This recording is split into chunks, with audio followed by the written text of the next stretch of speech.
कैसे हैं स्टूडेंट। आशा करते हैं कि अच्छे होंगे, स्वस्थ होंगे और मन लगाकर पढ़ाई कर रहे होंगे। और आज के इस वीडियो में मैं आप सभी को बताने वाला हूं क्लास 10th पॉलिटिकल साइंस का अध्याय 4, जिसका नाम है लोकतंत्र की उपलब्धियां। ठीक है स्टूडेंट, लोकतंत्र की उपलब्धियां का मैं टोटल वीवीआई ऑब्जेक्टिव आप लोगों को वन शॉट में प्रोवाइड करवाने वाला हूं, इसलिए वीडियो के अंत तक बने रहे। इसमें ज़्यादा नहीं स्टूडेंट, इसमें मात्र 12 ऑब्जेक्टिव ही है। कितना स्टूडेंट? मात्र 12 ऑब्जेक्टिव ही है, जो कि काफ़ी सिलेक्टेड और पूछा गया प्रश्न है। तो क्यों ना आप लोग इसे तैयारी अच्छा तरीका से कर ले। हो सकता है कि यहाँ से 1 नंबर या 2 नंबर का अगर प्रश्न पूछ लेगा तो आप लोग जवाब नहीं दे पाएंगे, लेकिन जब इस वीडियो को देख लेते हैं, समझ लेते हैं, तो आपका वो 1 या 2 नंबर नहीं छूटेगा। ठीक है, चलिए तो हम लोग स्टार्ट करते हैं। लेकिन आप लोग जानिए कि ये काफ़ी इंपॉर्टेंट प्रश्न है। ठीक है, साथ साथ ये 2026 के लिए तो और इम्पोर्टेंट है। किसके लिए? 2026 के एग्ज़ाम के लिए काफ़ी इंपॉर्टेंट है। तो चलिए जवाब दीजिए स्टूडेंट पहला नंबर प्रश्न का कि इनमें से कौन सा एक कथन लोकतांत्रिक व्यवस्थाओं के अनुरूप नहीं है? कानून के समक्ष समानता, स्वतंत्रता एवं निष्पक्ष चुनाव, उत्तरदायी शासन व्यवस्था या बहुसंख्यकों का शासन। तो प्रश्न क्या कहा है कि इनमें कौन सा कथन है जो लोकतंत्र व्यवस्थाओं के अनुरूप नहीं है? ठीक है स्टूडेंट, तो इसका राइट आंसर हो जाएगा बहुसंख्यकों की संख्या। भारत एक ऐसा देश है जहां बहुसंख्यकों का शासन नहीं है। ठीक है स्टूडेंट, हाँ चलिए दूसरा नंबर का अब आप लोग जवाब देंगे स्टूडेंट कि लोकतांत्रिक व्यवस्थाओं ने निम्नांकित किन मुद्दों पर सफलता पाई है? किन मुद्दों पर सफलता पाई है? तो बहुमत समूह और अल्पमत समूह के साथ एक सा व्यवहार करता है। तो ऑप्शन नंबर सी, ठीक है, जो बहुमत समूह होता है और अल्पमत समूह जो है, ठीक है, वो क्या करता है? तो एक सा व्यवहार करता है। तो इसका राइट आंसर यही हो जाएगा। ठीक है, लोकतांत्रिक व्यवस्थाओं ने निम्नांकित किन मुद्दों पर सफलता पाई है? तो यही मुद्दा पर क्या पाई है स्टूडेंट? सफलता पाई है। चलिए अगला प्रश्न है यहाँ पर कि आज दुनिया के लगभग कितने देशों में लोकतंत्र विद्यमान है? दुनिया जो है ना हम लोगों का, ये जो पूरा दुनिया है, ठीक है, तो वहाँ पर कितना देश है जहाँ पर लोकतंत्र है स्टूडेंट?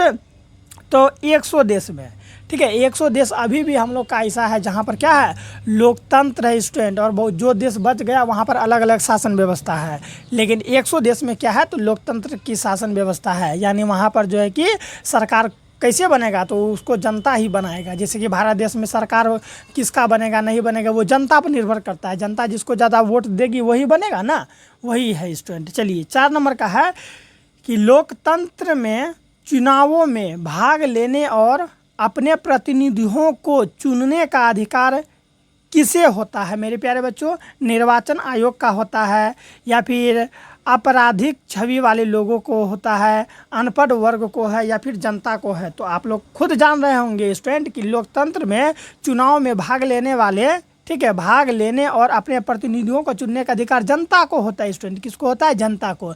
जनता जिसे चाहेगा उसे चुनेगी। यस या नो स्टूडेंट? तो वही यहाँ पर पूछा गया है। चलिए क्यों ना अब अगला जवाब देंगे आप लोग कि किसके फैसलों में व्यक्तिगत पूर्वाग्रहों की अधिकता रहती है? ठीक है, बताइए किसके फैसलों में व्यक्तिगत पूर्वाग्रहों की अधिकता रहती है मेरे प्यारे बच्चों? तो याद रखिएगा गैर लोकतांत्रिक में। गैर लोकतांत्रिक में क्या होगा?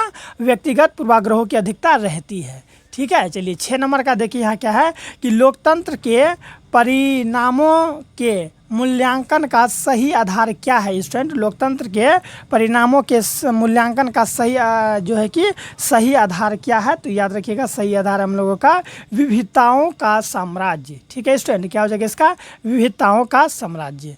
भूलेंगे नहीं, सब प्रश्नों को आप माइंड में बैठा लीजिए, क्योंकि ये सभी के सभी काफ़ी इंपॉर्टेंट सब प्रश्न हैं। चलिए यहाँ पर है कि किसी व्यवस्था के, ठीक है स्टूडेंट, किसी व्यवस्था के फैसलों में व्यक्तिगत लोकतंत्र के परिणामों के संदर्भ में सही कथन कौन सा है? सही कथन कौन सा है मेरे प्यारे बच्चों? तो ये है सही कथन, ऑप्शन नंबर सी है कि लोकतंत्र विविधताओं में सामंजस्य लाने में सक्षम है। जो लोकतंत्र होता है ना वो क्या है? विविधताओं में सामंजस्य लाने में क्या है? वो सक्षम है। ठीक है, अगला है 8 नंबर का कि बिहार में पंचायती राज संस्थाएं हैं। बताएंगे आप लोग कि बिहार में पंचायती राज संस्थाएं कितना है? 1 स्तरीय है, 2 स्तरीय है, 3 स्तरीय है, या फिर 4 स्तरीय है? तो याद रखिएगा 3 स्तरीय। ठीक है, बिहार में पंचायती राज जो है कि संस्थाएं 3 स्तरीय स्टूडेंट। ठीक है, चलिए हम लोग आगे देख लेते हैं। यहाँ पर है कि बिहार में पंचायती राज संस्थाओं में, ठीक है मेरे प्यारे बच्चों, बिहार में पंचायती राज संस्थाओं में महिलाओं के लिए कितने सीटें आरक्षित है, महिला के लिए कितना सीट आरक्षित है मेरे प्यारे बच्चों, तो 50% सीट जो है वो महिला के लिए आरक्षित है। और ये प्रश्न आप लोगों को याद रखना है, क्योंकि ये प्रश्न कि 14 में पूछा, 16 में पूछा, 21 में पूछा, 22 में पूछा, सो बहुत इम्पोर्टेंट है ये, ठीक है। चलिए देखिए यहाँ पर 10 नंबर का, क्योंकि टोटल तो मैं 12 प्रश्न बताऊंगा। स्टूडेंट अगर आप लोगों को ये समझ में आ रहा है तो पहले चैनल को सब्सक्राइब एक बार जरूर कर लें, ठीक है। साथ साथ अपने दोस्तों को शेयर कर सकते हैं और लाइक करना तो नहीं भूलेंगे, ठीक है। मैं आपको एक चीज़ बता दूँ स्टूडेंट कि इससे पहले वाली वीडियो में ना मैं बाकी के सब्जेक्ट को समाप्त कर दिया है, उसके जितने भी ऑब्जेक्टिव है उसे भी मैंने क्या कर दिया है, समाप्त कर दिया। अगर नहीं देखे हैं तो जाइए प्लेलिस्ट में सर्च कीजिए विजय स्टडी पॉइंट, आएगा मेरा चैनल, उसके बाद उसका प्लेलिस्ट में जाइए, हर एक वीडियो को देखिए, आपको अच्छा लगेगा, ठीक है स्टूडेंट। और बहुत जल्द मैं आप लोगों के लिए क्वेश्चन बैंक भी लेकर आने वाला हूँ।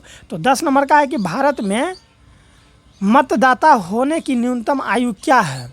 अगर आप लोग भारत में अगर वोट डालना चाहते हैं तो आपका कम से कम उम्र कितना होना चाहिए, 16 वर्ष, 17 वर्ष, 19 वर्ष या 18 वर्ष। तो स्टूडेंट 18 वर्ष होना चाहिए। अगर आपका 18 साल है तो आप वोट गिरा सकते हैं, समझ में आ गया ना। 18 साल अगर आपका पूरा गया तो आप अपने मन का जो है कि नेता चुन सकते हैं, ठीक है स्टूडेंट। चलिए हम लोग 10 नंबर तक तो देख लिए, अब हम लोग देखते हैं स्टूडेंट कि 11 नंबर का प्रश्न क्या कह रहा है। मात्र 2 प्रश्न ही बचा हुआ है। चलिए इससे पहले मैंने पॉलिटिकल साइंस का बाकी चैप्टर को समाप्त कर दिया है, उसे ज़रूर देख लेंगे। यहाँ पर है कि भारतीय संविधान के अनुच्छेद 19 में देश के सभी नागरिकों को, जितने भी देश है ना, तो देश के सभी नागरिकों को कौन सा मूल अधिकार दिया गया है, बताइए कौन सा अधिकार दिया गया है। स्वतंत्रता का अधिकार, समानता का अधिकार, ठीक है, संवैधानिक उपचार का अधिकार, ठीक है स्टूडेंट, या फिर उपयुक्त में से कोई नहीं। तो बताइए कौन सा अधिकार दिया गया स्टूडेंट। तो याद रखिएगा स्वतंत्रता का आधार।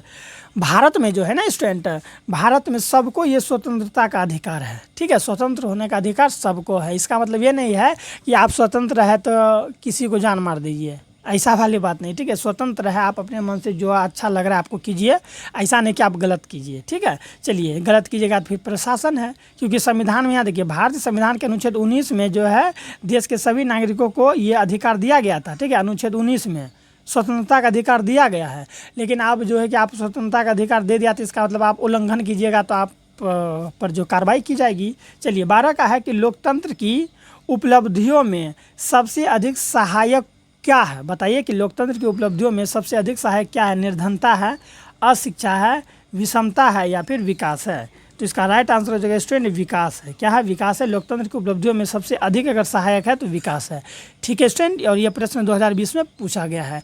तो इस तरह से हम लोग का 12 ऑब्जेक्टिव समाप्त होता है। ज़्यादा ऑब्जेक्टिव नहीं था, 12 ही था। देख सकते हैं आप लोग यहाँ कि मैंने अध्याय 5 को भी समाप्त कर दिया है। तो इसी वीडियो के डिस्क्रिप्शन में ये अध्याय 5 का लिंक है, जरूर देख लेंगे। और अगर अच्छा लगा होगा तो चैनल को सब्सक्राइब कर लेंगे स्टूडेंट। मिलते हैं नेक्स्ट वीडियो में, अपना ख्याल रखिएगा।